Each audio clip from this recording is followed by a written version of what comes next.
Hello and welcome to a special extra episode of the Commission Files. I'm Will Leach. What's going on in our schools in Northern Ireland? Back in November 2025, there was a court ruling about the teaching of religious education in the classroom and also collective worship at assemblies. The Supreme Court, the highest court in the whole of the UK, issued a ruling known as JR87. It's about an unnamed family which felt that it didn't want their daughter to be taught to be a Christian, and also felt that simply withdrawing that child from RE or assembly wasn't good enough. The Supreme Court ruling used words like objective, critical and pluralistic, and a much more emotive word which hasn't gone down all that well, indoctrination. Unsettling for Christians. And that legal ruling means we will see changes to the way RE is taught in our schools, both primary and secondary, and it'll change the rules on assemblies as well.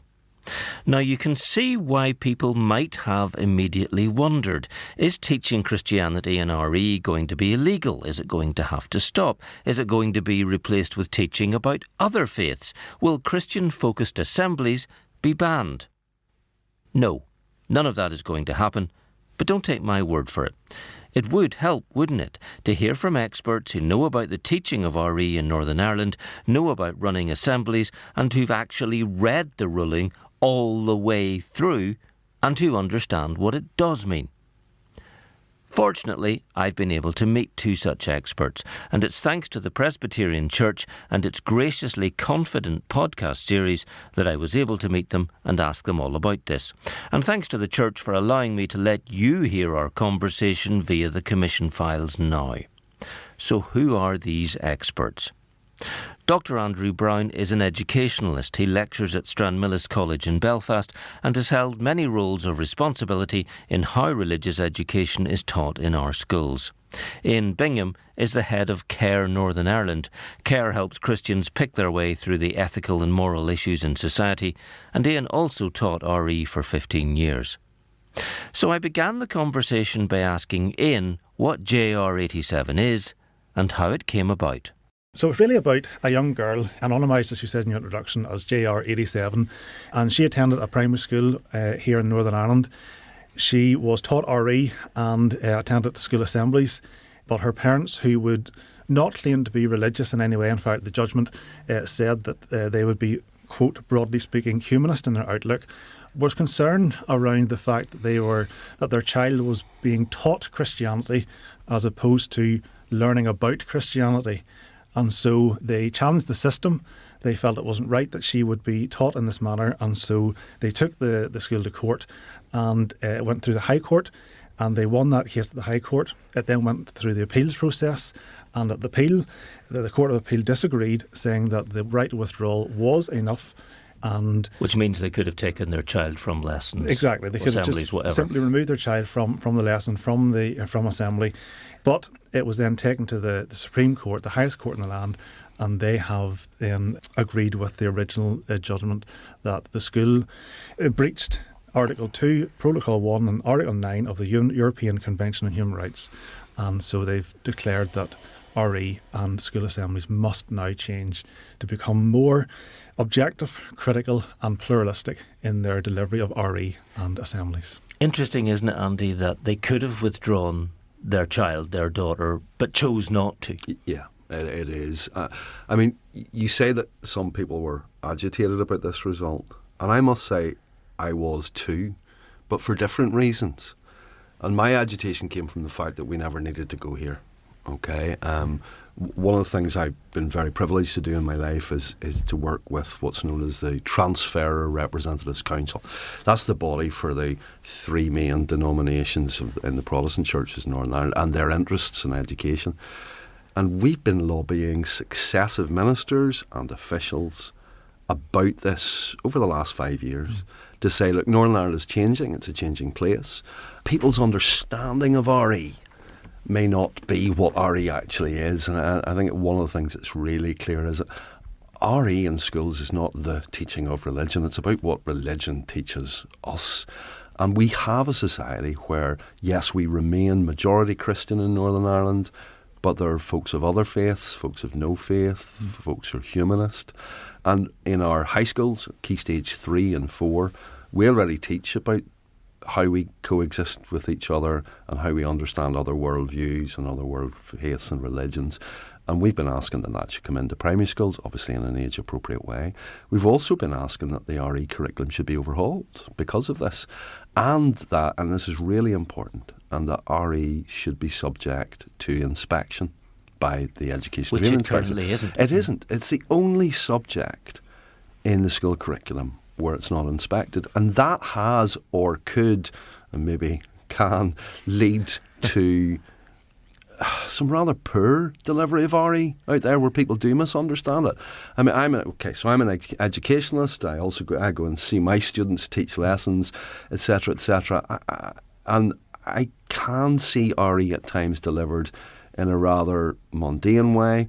I'll give you an example if I may, and I'll not take too long over. I remember seeing a student teach a wonderful lesson on Jesus Calms the Storm, and she had it all beautifully set out, and she started with a video cartoon of Jesus calming the storm. She then read the story. The kids then did a newspaper report, and the fast finisher and task was a tweet about this. Super on the surface. I said to her afterwards, I said, okay, you taught the same story 4 times. Was this an English literature lesson? She looked at me. I said, okay, you taught the same story as fact 4 times. Was this a history lesson? And she says, I don't understand what you're saying. I said, the purpose of teaching the story of Jesus calming the storm is not about the reinforcement of the story again and again and again. It's about the fact that this RE lesson is and should be about the application of that story. There are things in life, boys and girls, which are bigger than us and we can't deal with. Christians believe that Jesus, etc., etc. And so I think there can be confusion over this. So we've been asking for quite some time for a look at the revision. And it was just, well, it wasn't quite ignored. It was, yes, with other priorities. It didn't happen, and this didn't need to happen. And it was just something that was going to happen unless the changes were made. So we were agitated because of that. Yeah. I was also surprised, actually. I was surprised that the Supreme Court made this judgment. It's not like them to get into something which is as sensitive in a jurisdiction as this is. And so it did lead, as you said, to the somewhat sensationalist reactions from some people that came on. But I know that probably as this conversation goes on, you're going to be considering, well, what are there any positives in this, and what might they be? And I'm sure we'll get into that as we move on. Absolutely, but as you've pointed out, it didn't need to happen. It did. And we are where we are. Yeah. I want to deal very quickly, and we will move on, with the fact that there was misinformation in, and I know you've written about this, where people chose to take what they could take from this to make other political points, social points. So there were the people who said, well, this is a result of letting all the immigrants into the UK. So how do you react to that? Well, I think you're right in what you say, because I don't know what your social media was like in the minutes and hours after the judgment. Mine completely lit up, and I sat completely flabbergasted, if I'm perfectly honest, reading through my social media comments of people and fairly public figures as well, making comment on this within minutes of it being released, and there's no way that they could have ever read through. I mean, the judgment is 39 pages long, so there's no way that they could have ever read it. And so, as you've rightly said, there's these sensational headlines and tweets and posts that were put out, and the difficulty with that is that then others jump on the bandwagon and share those, and so on. So what I decided to do was, I just took a back seat. I watched from afar for probably the guts of a week, just to let the dust settle a little bit. And then what I did was I penned an article on this, and you've referenced it already, and I just felt it was important to get a bit of clarity out for people and a bit of reassurance that it's not as bad as what is being made out. It's not as bad as the headlines that you've read at the start of this podcast, and it's not as bad as the social media posts. And I think that's what I really want to get clear to people who are listening to this. We'll thrash it out a little bit throughout this, but it really isn't just as bad as it's being made out. And as Andy rightly said, as a former RE teacher, it is time.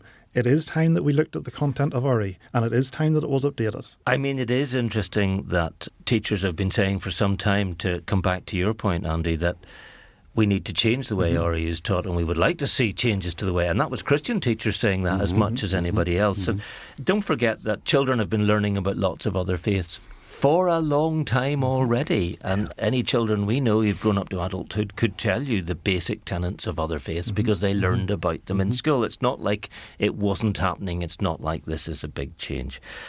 Andy, let's get to this 3-word phrase: objective, critical, pluralistic. Most of us go, help us. Okay, so I suppose in many respects it goes back to the little example that I gave. Okay, so it's not about teaching something as compulsory truth, and it is about teaching that there are alternative viewpoints, and it is about teaching the fact that people have differences of opinion, and in many ways it's about not expecting or hoping or demanding that people agree with the position that's being put across. I know within teacher education at Stranmillis, our students are taught from an early stage that when you're presenting these stories, it's Christians believe or the Bible. The Bible teaches, yeah. I mean, I have a huge affinity for Scripture Union Northern Ireland, and they come in and do wonderful work in schools. And our local E3 worker in my area has a really wonderful way of how she introduces. And that's an SU member of staff. That's member of staff. She'll come in and she'll do local assemblies and SUs and stuff in our local schools. But when she's standing talking to a group of primary school children, she starts with, you know who I am and my name, and you know that I have this really special book that's very important to me, that teaches me a lot of truths in my life, and not everybody agrees with me. And then she unfolds the story. What she doesn't go in and say is, here's the truth, and if you don't believe it, then sorry, you're wrong. Which is what you generally politely get in church and from pulpits, but you can't be doing that in RE lessons. No, because the fact is that the people who come to church are people who either believe or are seeking to believe or are just wanting to find out something. They're there in a voluntary basis. People who go to the schools and who go to control schools in Northern Ireland, which are open to all faiths and none, aren't going to necessarily believe. Have to be there by law. Yeah, absolutely. We're going to look at the content of RE and assemblies, and a very interesting take on a strong word, and that word is indoctrination, and quickly at it, inspections and withdrawals, although we've mentioned those already. So in terms of what is now going to be in RE lessons, Ian, what can be there and what might change? Well, that is the big question. Well, isn't it? You know, that the Education Minister and the Department of Education have to figure out what is going to be the content. I think it's, again, it's been referenced already that this is not new territory. Well, I taught in a post-primary school, and since 2007 there's the introduction of world faiths and world religions into schools. And speaking personally, as a teacher, I loved those lessons. I loved teaching that content because there's something about journeying alongside students on that journey. I'm not there declaring that I have all the answers. I saw myself as a studying alongside and learning alongside. And there's something, I always told my students, there's something positive to be gained by the study of other faiths. And that might come as a surprise to say that, but actually, you know, if you take, for example, Islam as a faith, there's something incredible that can be learned by studying, for example, the fact that they fast for a whole month. I mean, I know Christians who struggle, and personally speaking, I struggle to fast even for a day or a couple of days as a Christian. Or take, for example... and if you do, take a look at Ramadan. Exactly, at Ramadan, exactly.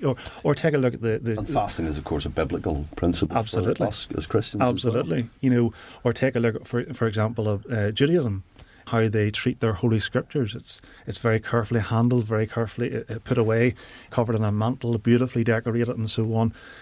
And yet, I know Christians who come and throw their Bibles down or whatever, and so on. So there's something to be learned, something to be gained. The Buddhist faith is another example, very, very big on caring for others and looking after others because of the whole reincarnation idea. And so I used to tell my students that this is nothing to be feared. There's something to be gained actually by studying faith. I suppose the question is, where do we introduce this now? As the Education Minister builds a team to relook at the core syllabus and revise the core syllabus, where do we introduce this? Do we introduce it into foundation stage at P1, P2, or do we hold that off until... Well, it will be. I mean, this is what's going to happen. It will be introduced from foundation stage, but it's about age appropriateness, yes. Isn't it? It's about the different clothes that people wear. Mm-hmm. It's about why someone might come into school at a particular time of the year doing something that's different. I mean, for me, this whole thing is about trying to diffuse ignorance and trying to understand difference.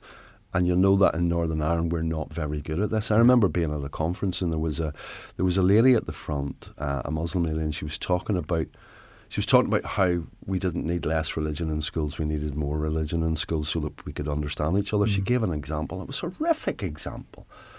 Okay, horrific's a bit hyperbolic, but she talked about going to a parent-teacher interview in her kids' school, and her primary school teacher was talking to her about her child's development in English, and said to the mum, of course this must be quite difficult for him because he speaks Muslim.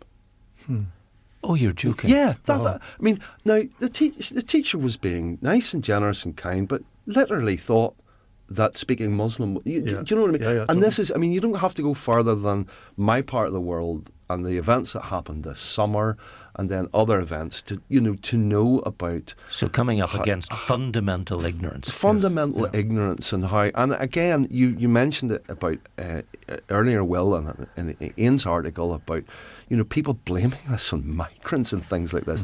It's absolutely incredible, and so. It does need to come into foundation stage. It does need to come into key stage 1. So, and that's why whatever happens next with regards to this, it's really important that the department involves educationalists in this, as well as, obviously, and I'm going to say this as a church representative, but as well as the churches. But I think some of the counter arguments against this are, people will say, well, why would the churches be involved with writing the curriculum? What do they know? I'm sorry, we're not just going to get the Reverend Jones from Second whatever Presbyterian to go in.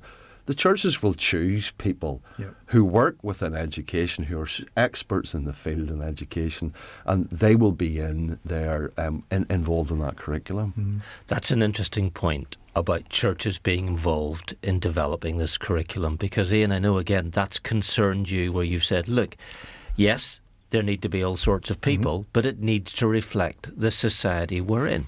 And if you look at what Evangelical Alliance did, they did a study for the UK and a specific one for Northern Ireland. They were both called Good News People. It was at the start of 2024, Good News People for Northern Ireland, but they started with a census reality that 80% of people in Northern Ireland identify as Christian. So surely the curriculum in Northern Ireland should start from that point and say 80% of the people, therefore the families coming to us, may have Christian exposure, culture, and an expectation of learning about that. I think it's a very, very valid point, and I think if you take a look at the previous core syllabus, was developed in 1996, I think it was, and the population statistics, the demographics of Northern Ireland were 90%, and so the vast majority of that curriculum was Christianity. In fact, it was all Christianity. However, in 2006, it was revisited, and given the nature of Northern Ireland society, it was decided that there should have been more world faiths. And I think we're in that same situation as well. That as we now look at the core syllabus, we have to admit and say, listen, statistically and demographically, Northern Ireland is changing. But I think the robust piece of data that we have available is the Northern Ireland census of 2021. It found that 80% both Protestant and Catholic, ticked the Christian box, and only 20% ticked the other or no faith. And so if we're looking at developing a curriculum, then surely it should reflect the demographics of the society that we live in. Let's be clear. Neither of you is arguing that the 20% should be ignored or overridden. It's just a case of accepting that it is 80 and 20. It is. Exactly. Yeah. And the judgment was quite clear about that. The judgment made clear that Christianity will remain the primary faith taught in schools. It says that. Yeah. You know? So it didn't say you can't teach Christianity in schools at all anywhere. The judgment's quite clear that Christianity remains the core faith in Northern Ireland and will remain the core part of the RE curriculum. But, as Ian has rightly said, and it's about an iteration that happens 2006, 2010, 2026, that we need to ensure that RE remains relevant to all sections of our society. Let's move on from the content of RE to assemblies, because that was the other issue. And there is a distinction here, because what happens in RE will ultimately be part of the curriculum, and therefore that's what teachers must teach. And there's very strong and strict and clear guidelines on that once they're produced. Assembly is a bit more difficult, a bit hard to tie down, because it's not the curriculum, it's the thing that sets everybody else up for the days. And a lot of cases they are faith-based assemblies. So we get down to issues of who takes them, if there are visiting speakers. And Andy, JR87's the family involved said, we don't want to withdraw our daughter because we think she could be stigmatised. So it was based on a fear of something that might have happened, but as far as I can tell from the reading it, never actually happened. Yeah, and let's be honest about this. There are some wonderful organisations and people out there who come in and take assemblies, and they're brilliant, and they do it in a way that is gentle and understanding and age appropriate, and uses age appropriate language and resources. And there are those who maybe aren't. And if you weren't from a Christian faith perspective, you could see that as being an uncomfortable situation. Well, in the churches, we've been recognising this for some time, and actually one of the things that we did, we came up with this concept, understanding that many of our school leaders, even prior to JR87, but certainly exacerbated by this, were getting concerned about potential litigation and potentially folks in the community of their schools not feeling comfortable in spaces like collective worship. We convened a meeting of, we contacted about 20 of the main providers, Christian organisations who go into schools. Who go into schools to take RE, collective worship, curricular and other non-curricular. And with them we created a charter, which is actually just today being presented to all primary school, all controlled primary school as we principals record and this, post-primary school principals in Northern Ireland. And we offer that charter as a helpfulness and a way of saying to folks, look, here's this charter. It's been agreed with many of these most of these organisations. When people come in, you can ask them to sign up with us. You don't need to use the charter. It's there for you. You can publish it on your website. You can advertise it to parents. It's there as a way of going, look, you see your concerns, your potential concerns? We've already thought through this. And the charter looks at things like the purpose of the engagement of the organisation, the values that it shares with the school, how it adheres to the school's policy and ethos, how the organisation will share without expectation of agreement, how the organisation has committed to respect those who don't share its views, how the language used will be careful, and how the delivery will be age appropriate, and how the organisation will support the school community.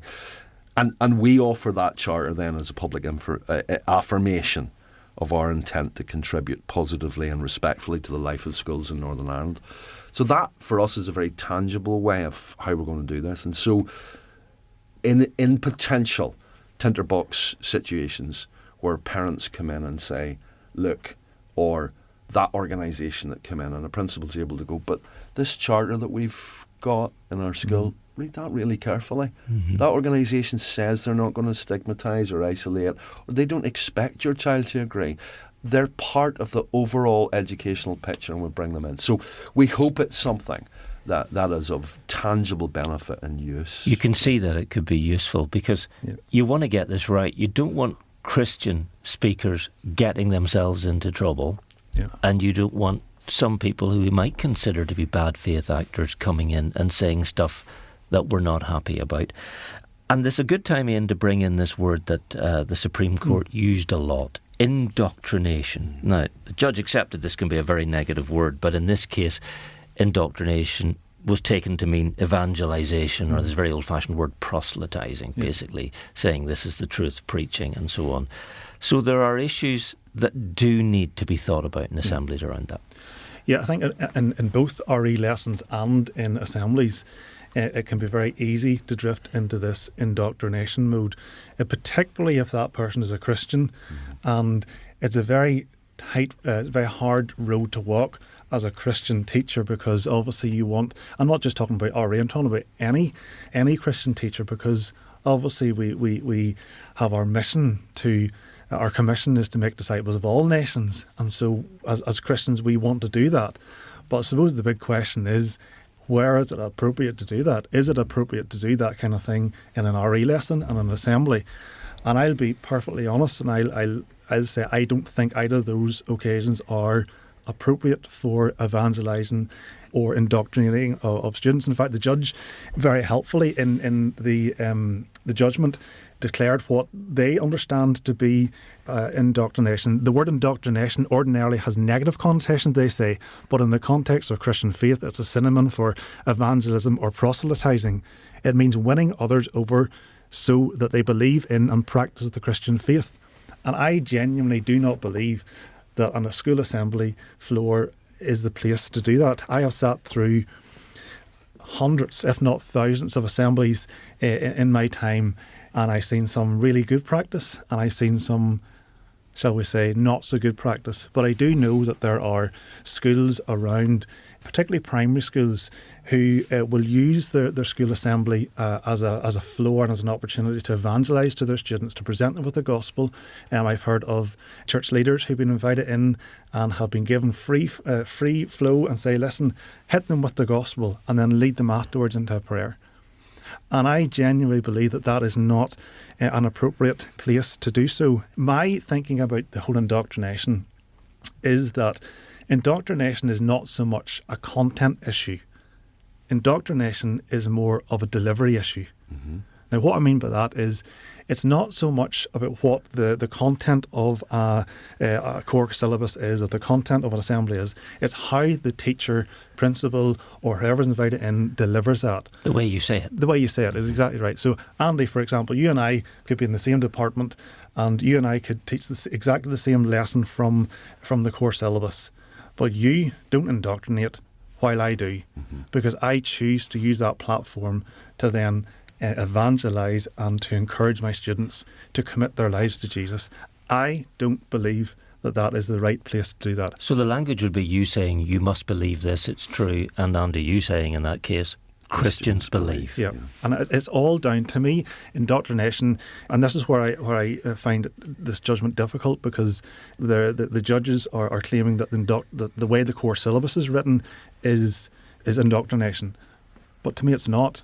It's how that's interpreted by the teacher. Surely the thing is, Christian teachers, and this has been one of the things that people have been scared about. Christian teachers should not be scared about openly being Christian teachers in schools. They should not be scared about the pupils knowing what their beliefs are. But they can do that as a teacher of science or a teacher of drama. It's where you kind of feel that there are two key areas where you're allowed to do this openly, or there are two key areas where you hijack it to be evangelical. The school is not the place where there are official times of proselytism, indoctrination, or even evangelicalism. Schools have at their core a Christian ethos. How they live that out on a daily basis sends a bigger message. Who was it who said, preach the gospel always, if necessary, use words? I think it was St. Augustine, possibly. Yeah. Okay, and so that's how we should, and how we serve our pupils and their families and our local communities. But we shouldn't be using RE lessons to teach religion. We should use them to teach about religion and to apply that to the big questions of our lives. Collective worship by its very name is a different one. It's a difficult one. It's one we have to get this right. Within a Christian community or a Christian society, how can we ask people on a Tuesday to worship Christ? Collective worship. How can we ask them the following Tuesday to worship Allah? How can we? So we've got to get that right about what the purpose of collective worship is. But there's nothing to stop Christian teachers, and there's nothing in this judgment, and there's nothing coming down the line where Christian teachers should feel scared about saying, I'm a Christian teacher. Yeah. You know it because of how I live my life. You know it because of how I love you as a child, because of how I care about you as a kid, because of how I realise your potential as a child, how I go the extra mile in marking your work, all of the things that make me Christ-like. They shouldn't ever feel I have to hide that. And that's what I did. My first lesson with every class I did was to introduce myself, get to know them, and say that exactly as you've eloquently put it.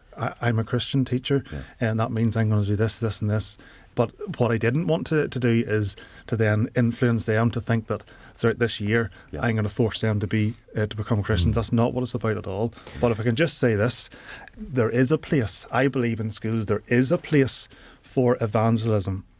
And that is a scripture union. That's scripture, and exactly what I was going to say. Do you know, and so I think it's a wonderful way in which Christian teachers can... Because it's a club you go to in your own time, voluntarily.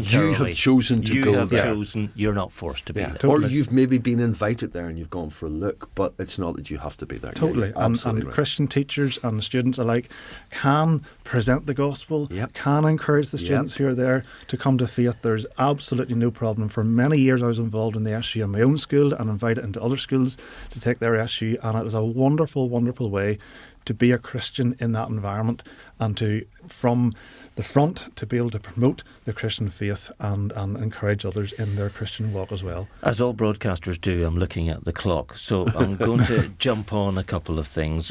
It looks quite obvious that they're going to have some system of inspecting how RE is done, not least because it's got to be got right. That makes perfect sense. And it's quite clear that schools are going to have very good policies on what happens if somebody asks for a withdrawal. Where does that child go? How does that be managed? How do they avoid this fear of stigmatisation? Who looks after them? Child protection, all the obvious things that schools think about all the times. At the end of this, there are teachers and parents who've been listening to what we've talked about, who I think want reassurance or want to say, tell me it's going to be all right, but what do we need to be thinking about? So primarily for parents, but for teachers too, I'm going to ask each of you, what would your advice be at this stage whilst we're waiting, the time of recording this, for the formal guidance to come and the changes to happen? Ian? The first thing I would say, I suppose, is don't panic. As we've already said earlier on, this is not as bad as it's being made out. It's actually an opportunity. It's an opportune time for us to look at the core curriculum and to embrace the change that's coming. But on a practical level, if I sort of think about my teacher colleagues and friends within the world of education, I would advise anyone, particularly in the primary school, to get ahead of the curve. We don't know what the Education Ministry and Department of Education are going to produce in this guidance. We don't know at the minute what the core syllabus will look like, but we do know that there will be some element of world faiths. And so I would suggest to any teacher out there who doesn't really have awareness of any other faiths, I would suggest take a look. Go and do some research into some of the world faiths out there. You can do it from the current curriculum. You can indeed, you can. You look at the world's top 5 faiths as an example, top 5 religions, and go from there. Take a look into some secular organisations, some secular movements, the likes of the humanist movement, just to see what they're saying and get yourself ahead of the curve. I would also encourage all teachers out there to whenever the guidance is produced in the court syllabus, is there to explicitly make sure that any world faith is mentioned in any lesson plans and any schemes of work, to ensure that there's transparency, and if anyone asks any questions, it's all there. In terms of assemblies, I suppose I would just advise people to be very, very careful who they allow and who they invite into their assemblies. There is no doubt that schools and school leaders will be flooded with invitations now by people who are very keen to come in. We'd love to come. We'd love to come and help you out in this and so on. I just would advise just to do their due diligence. Absolutely. Take a wee look and see who they are as an organisation. Is there a wider agenda? Is there ulterior motives to what they are trying to do? If at all possible, to keep it in-house. You trust your own judgments. If you don't want to invite somebody in, trust your own judgments. That way you can control what is said. And as a very practical piece of information, I suppose I would encourage, if somebody's leading an assembly, to ensure that there's another member of the SLT in that room, or another... SLT? The senior leadership team, so the kind of leadership team of the school. And taking notes, just to ensure that anything that is said by an organisation is scripted, and there's written evidence for that. And I suppose on scripting, I know that as teachers we don't really like to script things, but when it comes to an assembly, I think it's always good practice to script your assembly and to stick closely to the script. I know teachers like to go off on tangents here or there, but having the kind of digital record, it would mean that somebody could then, if somebody does come and say, listen, you said this, there's a digital... Here's our script, and we stuck to it. We stuck to that script. Other, I suppose, examples I would give is just be creative. I used to love coming up with really creative stuff in my RE lessons. Be creative in and around how you teach religion, how you teach world faiths. It is really exciting to learn about other cultures and learn about other faiths as a teacher, but also then to learn that as a student. And I suppose I would just make sure, you've mentioned it already, Will, that all the processes and protocols are in place. Get it right. Get it right is right. Yeah. Andy, do you want people to calm down, or what's your take? I do. I mean, so I would give maybe 5 or 6 different key pieces of advice for schools. And first of all, continue delivering RE and collective worship in line with the current policies and syllabus, because that's what we have. As you deliver RE, just to incorporate simple comparisons with other religions as you go along. I want to make sure my words aren't misconstrued here. Avoid presenting Christian truth claims as compulsory belief. Are you with me? Okay. Provide guidance to external speakers. We believe this. It's your choice whether you believe this. Okay. Provide structured and non-isolating alternatives for pupils who withdraw. I think it's really important that if any parent exercises with their kid the right for withdrawal, that is something that is useful and productive and worthwhile, and involves them thinking about whatever the themes were that were going on in assembly that day. As Ian has said, keep brief written records of RE schemes and assemblies. Engage early with parents about the school's approach to RE and collective worship, and then await further guidance from the Department of Education. And I know there are many stakeholders, the churches included, who look forward to being involved with that guidance and helping to work with the department. Well, you know this world so well. When can we realistically expect that guidance to arrive? The Minister has tasked some key members of staff in the department to get started on that one. I think probably by the end of late January, early February, there will be the first reach out. 2026? To different folks. There will be a timeline will be produced at that stage, and then they'll start the revision of the curriculum. So it might be there for the next academic year, September 26. I would say it would definitely be there for the next academic year. Not least because there's been a Supreme Court ruling. Not least, but also because a new curriculum has already... There's been work going on behind the scenes on a new curriculum anyway, which does this. And then that new curriculum, the department might look at that and consider that and present that to various stakeholders. And they might completely change it, or they might add to it, they might tweak it. Thanks to Andy Brown there, Andy in Bingham, for helping us understand JR87. I hope that conversation has helped you. And thanks to the Council for Public Affairs at the Presbyterian Church in Ireland.